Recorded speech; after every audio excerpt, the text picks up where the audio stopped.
verses 26. 5:26, part A. And had suffered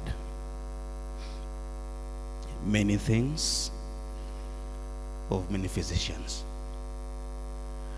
I have two words to consider in the verse. That is the word suffered and the word physicians. If that is your Bible, just underline those two words. The word suffered and the word physician. It's not physician, but it's physicians. Project it one more time. It is not physician, but it's physicians. So I want to consider the plurality of the word physicians. I want to consider with you the plurality of the word physicians. In the hands of many physicians, she suffered, and had suffered many things of many physicians. This woman, tradition calls her Veronica. That was her name. This woman, tradition calls her Veronica. And that was the name of the woman who ever suffered for 12 years. She was called Veronica. Veronica, Eusebius, one of the great historians, has this to say about her, that Veronica was coming from in the year 260 to 340 AD. Eusebius, a great historian, says that she belonged to Caesarea Philippi. Caesarea Philippi, that's where the woman was coming from. And in the year 4th century BC, AD, in the year 4th century AD, there was a statue of her outside her house, said to have been hers.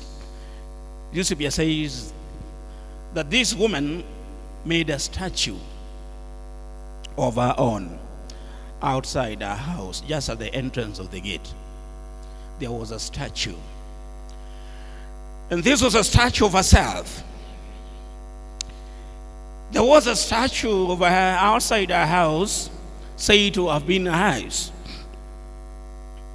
A statue of a woman kneeling with her hands outstretched towards Jesus, whose hands is also outstretched towards her. There are two statues. One was our own statue. The other one was the statue of Jesus Christ. Just at the entrance of the gate of our home, there was a statue.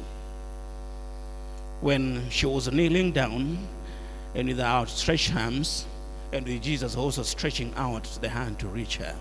And why was this woman had to have this statue?